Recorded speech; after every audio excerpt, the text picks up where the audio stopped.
Assalamualaikum warahmatullahi wabarakatuh. Selamat pagi yang kami hormati Bapak Dr. Agus Muhammad Soleh SSI MT selaku dosen pengampu mata kuliah Statistika dan Analisis Data serta rekan-rekan mahasiswa ST11 yang kami banggakan.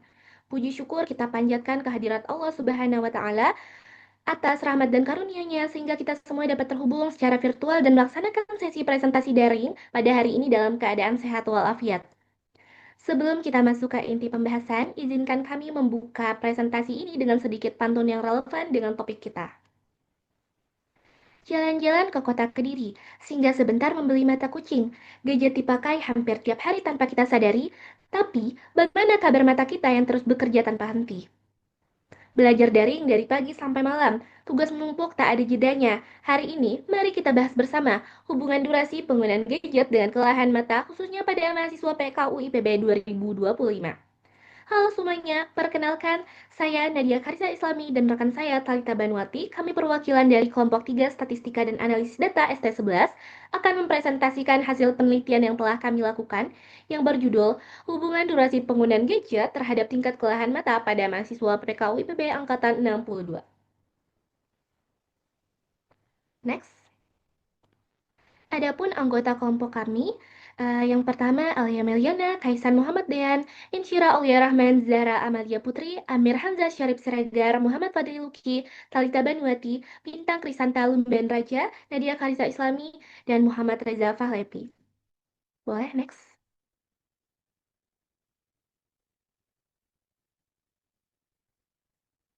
Pendahuluan.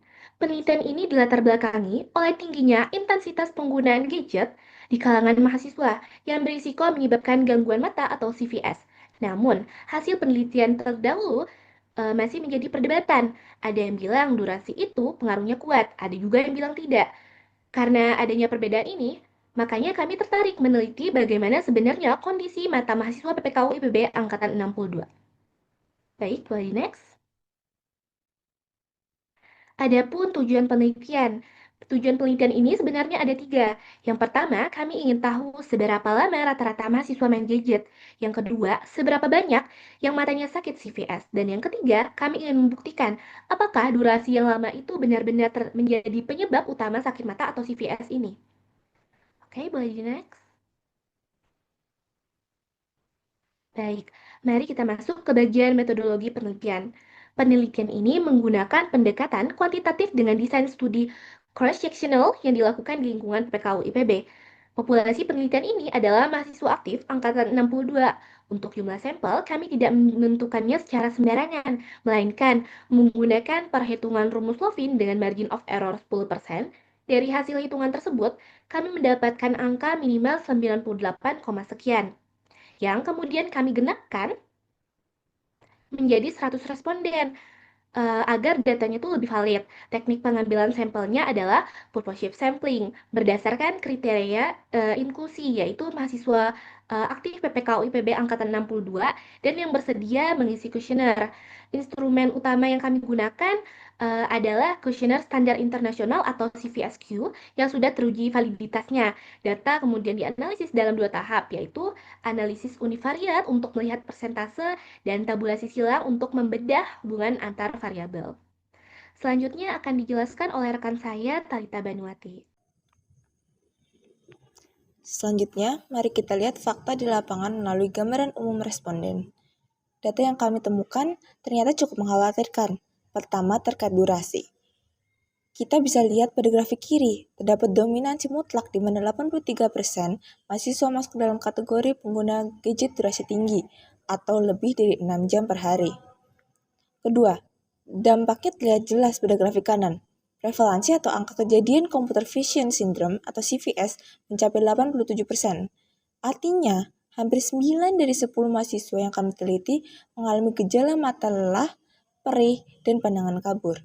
Ini menunjukkan bahwa kita sedang menghadapi kondisi darurat kesehatan mata di kalangan mahasiswa. Selanjutnya, lalu apakah benar durasi yang lama adalah satu-satunya faktor penyebab sakit mata? Kami menjawabnya dengan analisis tabulasi silang. Mohon perhatikan tabel di layar. Pada baris pertama kelompok durasi tinggi, terdapat 83 orang terdapat 83 orang dan sebanyak 74 orang mengalami CVS. Ini mungkin terlihat wajar, tapi temuan paling menarik justru ada pada baris kedua, yaitu kelompok durasi sedang. Secara logika, mereka main gadgetnya sebentar, harusnya lebih sehat bukan? Namun faktanya tidak. Dari 17 orang yang mengalami yang durasinya rendah, mayoritas, yaitu 13 orang, ternyata tetap mengalami gejala CVS. Data ini menunjukkan bahwa pola kondisi tersebut konsisten, yaitu keluhan mata ternyata dialami secara merata, baik oleh mereka yang durasinya panjang maupun oleh yang durasinya sebentar. Selanjutnya, untuk lebih jelasnya, mari kita lihat visualisasi grafik batang ini. Dapat dilihat bahwa batang berwarna hijau mendominasi dan menjulang tinggi di kedua kelompok tersebut. Padahal hijau mewakili kondisi sakit. Apa artinya ini? Grafik ini mengidentifikasikan bahwa sekedar mengurangi durasi penggunaan gadget bukanlah jaminan bahwa mahasiswa itu dapat terbebas dari kondisi CVS. Kelelahan mata ini bersifat multifaktorial, artinya durasi bukan satu-satunya tersangka. Kemungkinan besar, tingginya keluhan pada kelompok durasi sedang disebabkan oleh faktor lain seperti ergonomi, yaitu jarak mata ke layar yang terlalu dekat, atau pencahayaan ruangan yang buruk, yang sayangnya belum dapat kami kontrol penuh dalam penelitian kali ini. Selanjutnya, tibalah kita pada bagian akhir. Berdasarkan data yang telah kami temukan, kami merumuskan simpulan dan saran.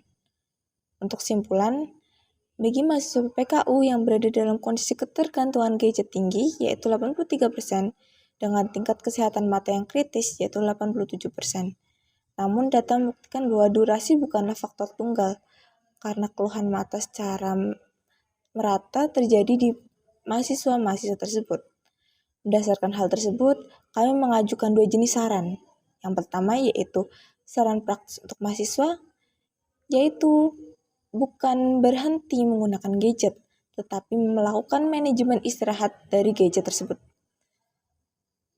Lalu yang kedua, saran untuk akademisi. Temuan kami menunjukkan bahwa kuesioner saja belum cukup untuk menggali faktor penyebab CVS secara utuh. Oleh karena itu, secara akademis, kami menyarankan agar penelitian selanjutnya tidak hanya mengandalkan survei persepsi, melainkan melakukan pengukuran objektif. Penelitian masa depan perlu mengukur secara fisik berapa sentimeter jarak mata responden dan berapa lux intensitas cahaya di kamar. Data objektif ini sangat penting untuk melengkapi teori multifaktorial computer vision syndrome yang belum kami gali sempurna pada penelitian kali ini.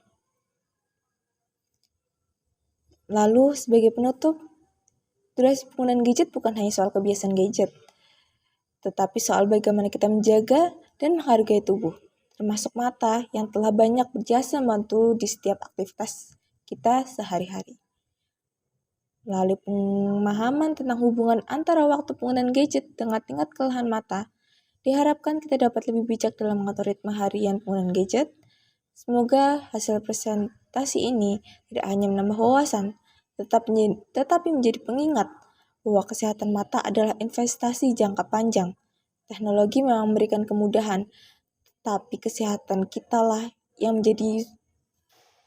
menjadi penentu seberapa jauh kita mampu melangkah dan seberapa jauh kita mampu bermanfaat bagi lingkungan kita.